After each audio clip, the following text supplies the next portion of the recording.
Comment adopter la bonne posture en porte-à-porte? Bonjour, je suis Sébastien Tedesco et chaque semaine sur cette chaîne YouTube, je vous partage mes conseils, mes astuces et mes réflexions pour vous permettre de performer, d'innover et de vous épanouir en tant que conseiller immobilier. Aujourd'hui, on va parler d'une approche en termes de prospection et notamment en porte-à-porte et de la nécessité de changer de posture. Mais avant que je vous en dise plus, si cette vidéo vous plaît et si les autres vidéos de cette chaîne vous plaisent, n'hésitez pas surtout, cliquez sur le bouton s'abonner juste en dessous de cette vidéo pour montrer votre soutien à cette chaîne et je vous remercie d'avance. Alors aujourd'hui, une vidéo qui m'a été demandée sur les réseaux sociaux par Sébastien qui est conseiller immobilier sur Bordeaux, qui m'a demandé si j'avais prévu de faire une vidéo sur le porte-à-porte. Il se trouve qu'à l'époque, ce n'était pas prévu, mais du coup, voilà qui est chose faite. J'ai eu l'occasion d'échanger avec Sébastien, du coup, entre-temps, qui cherchait des conseils pour améliorer son approche en porte-à-porte.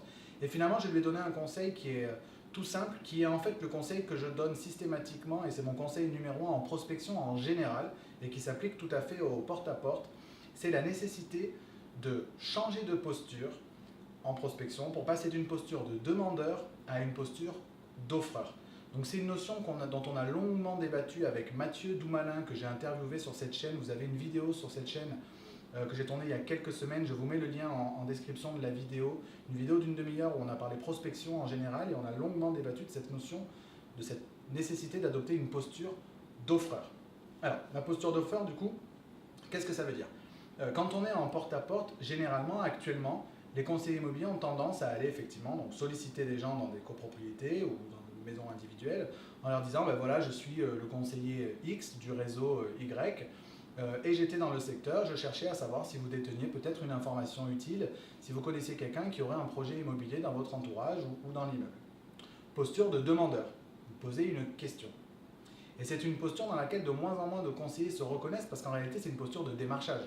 Et on sait très bien que le démarchage, les conseillers eux-mêmes ne sont pas très à l'aise avec et les clients d'autant moins. Adopter une posture d'offreur, je vais vous prendre deux exemples très simples. Quand vous étiez petit et que vous passiez dans les rayons jouets d'une grande surface, ben vous demandiez à vos parents « Oh là là, il est super ce jouet, est-ce que tu peux m'offrir ce jouet ?» Posture de demandeur. Vous posez une question, vous avez une réponse. Généralement, cette réponse, elle était souvent négative. Et puis un petit peu plus tard, vous devenez jeune adulte et là, vous avez envie de sortir en boîte ou d'aller en soirée un soir et vous appelez vos copains pour les convaincre de sortir. Et vous tombez sur ce copain qui vous dit « Ben non, moi je suis désolé, je dois aller déjeuner chez mes grands-parents ou je dois aller dîner chez mes grands-parents. » Et là, vous mettiez en place tout un trésor d'argumentation pour le convaincre que cette soirée allait être géniale. Mais tu verras, il y aura tel DJ, on va aller à tel endroit, ça va vraiment être une super soirée, c'est la soirée de l'année, tu ne peux pas la louper. Posture d'offreur. Et quand on adopte une posture d'offreur, qu'on a quelque chose d'intéressant à offrir, on n'a pas peur de relancer, on n'a pas peur d'insister. Ce sont deux postures totalement différentes. Je m'étonne d'ailleurs qu'on continue de parler des gens qui sont en recherche d'emploi comme de demandeurs d'emploi, alors qu'en réalité ce sont des offreurs de compétences. C'est exactement la même chose, juste la posture n'est pas la même. Et quand vous vous présentez en entretien d'embauche dans une posture d'offreur de compétences, ça n'est pas du tout la même chose que quand vous êtes dans une posture de demandeur d'emploi. Et c'est exactement la même chose en prospection. Peut-être qu'en porte-à-porte, vous pourriez peut-être changer d'approche et adopter une posture un petit peu plus d'offreur. Peut-être que vous pourriez aller dans une copropriété, faire du porte-à-porte en disant bah, « Je viens de rentrer, il faut que ce soit vrai, je viens de rentrer en mandat de vente un appartement dans votre copropriété ou dans une copropriété environnante dans le quartier. Je voulais vous en informer en avant-première. On est en train de préparer l'appartement pour le diffuser sur les différents sites. Mais la moindre des choses, puisque je passe régulièrement ici, c'est de vous informer en priorité de cet appartement qui va se trouver sur le marché. Peut-être que vous connaissez des gens qui pourraient être intéressés et c'était la moindre des choses de vous en parler en avant-première. Posture d'offreur. Rien ne vous empêche à la fin de cette conversation de quand même dire à votre client « Si jamais j'arrive à vous en obtenir le prix que vous souhaiteriez, est-ce que vous envisageriez de vendre votre appartement ou votre maison dans les 18 mois à venir ?» Vous lui posez cette simple question. Et du coup, vous avez 80% de contenu qui est informatif ou éducatif et seulement 20% de contenu qui est de l'ordre de la demande ou qui est de l'ordre de la promotion.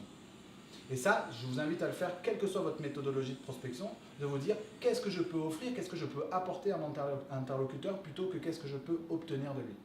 Et vous verrez que vous obtiendrez de bien meilleurs résultats en prospection en adoptant une posture d'offreur. Et c'est notamment une posture que j'enseigne énormément sur la prospection téléphonique, où voilà, on adopte une approche totalement différente, où on n'est pas du tout dans la demande et dans le démarchage, mais vraiment dans une posture de qu'est-ce qu'on peut apporter aujourd'hui à un particulier pour l'accompagner dans son projet.